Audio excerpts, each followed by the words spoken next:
10 years ago, when I first signed to Ed Sheeran's Gingerbread Man Records, we sat down, had a cup of tea and talked about it all.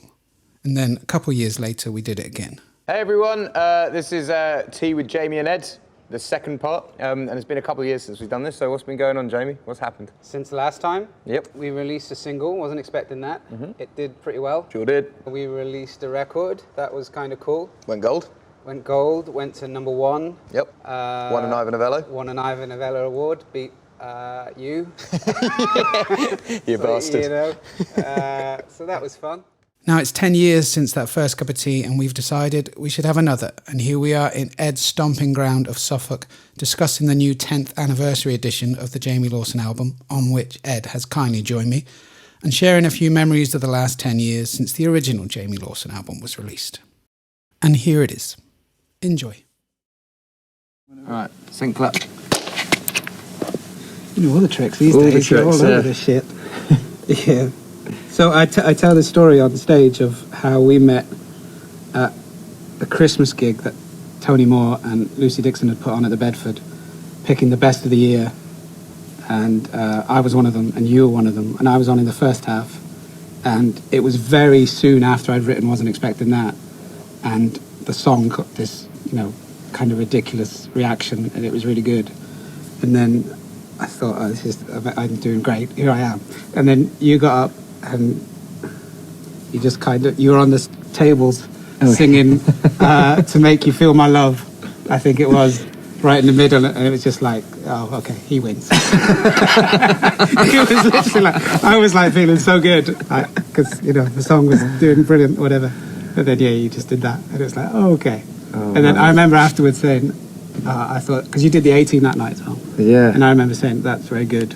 And you were very kind about Wasn't Expecting That. Yeah, I remember hanging out with you in that little backstage dressing room bit.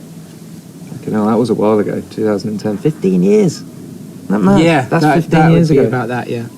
God.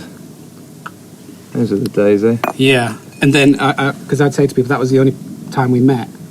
And then, within 4 months, you were #1. Yeah. With, the first record. Yeah. It was bonkers, man. It was so incredible to watch.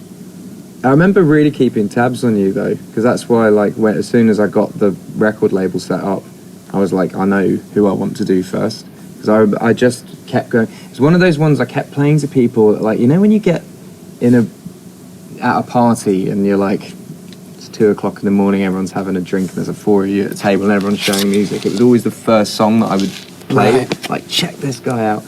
And yeah, it was, so cool to kind of do all of that and then tour together and blah, blah, blah. Just, it was such a nice journey. And it's nice to sort of revisit the journey again now, Yeah.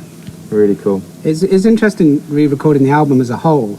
Yeah, because you kind of go through all those emotions. Yeah, again, exactly. Yeah. It was like, it was two things, hey, I remember this, and then the other one was like, oh, this isn't that bad. Yeah. It was like, oh, actually, there's some quite good songs on this record. There's fucking great songs on the record. You do kind of, I don't know. I think when it's a record like that's like I know it wasn't like your first record, but your first record. I did that on Plus's 10-year anniversary when I relearned all of them. I'd kind of disregarded the record as I wrote that when I was a teenager, and then when you relearn them, you're like, yeah, this is all right. Yeah. It was absolutely like that. Yeah. I think you find that about most records. I think you're so in it at the time, and you put it out, and then you sort of move on from it, and then start the next one that you don't really like. I'm not really one to reminisce that much, so when you do actually get to reminisce, it's been long enough that you can appreciate stuff. It's strange at the minute writing new stuff, because I know this is coming. Yeah. But I've got other songs that are already bubbling. Yeah. And it's like I'm struggling at the minute to kind of put my focus... Compartmentalize. In the right places, And I'm really chuffed with the new stuff that I have. But I'm really... the fact we did this in 3 days at Rack, and then, this stuff with you, it was all pretty quick. But it's taking... What's the word? Priority, I suppose, because it's coming out first. I guess it is you got the tour coming, the release. I'm excited for the vinyl. I'm proper vinyl head nowadays. I do a little vinyl review show. I've got a private Instagram. I'd review a vinyl once a week. Who was the last one you reviewed? Who was the last one? Think. Oh yeah. Biscuits for Breakfast. Yeah. Okay. Great fucking record.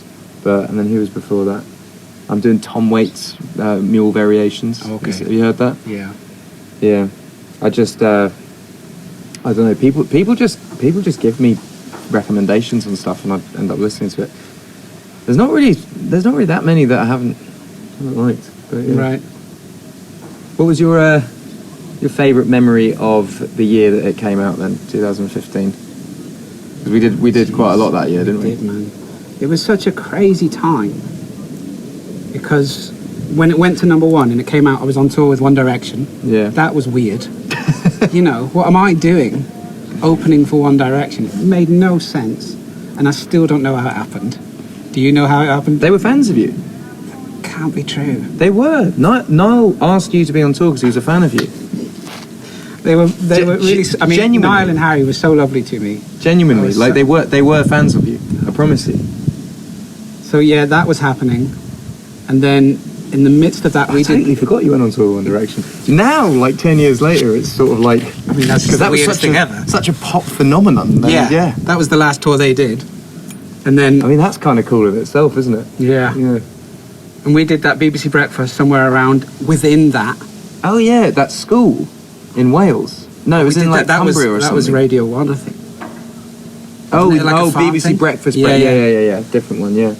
And then there was other TV stuff that I was doing within it, and it was so bonkers, as you will know. Yeah, just comes at like 100 miles an hour. Yeah, and you're almost not in it. Yeah. It's like, okay, I've got to be there next, or I've got to be there next, I've got to be there next. I find that there's so a lot... hard to remember it all.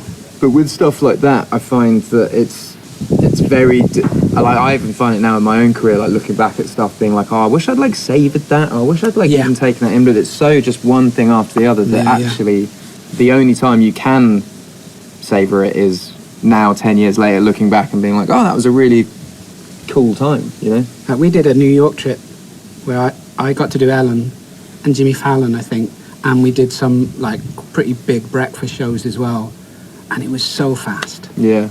It was like there was all sorts of dreams coming true, and I was all over the place. Yeah. You know, just not in it at all. Just like I remember doing Ellen, and I was never nervous ever. And then I'm singing, I watch you two cross the floor behind the cameras, and I feel the nerves in my toes. As in Bono and Edge and... No, as in you and...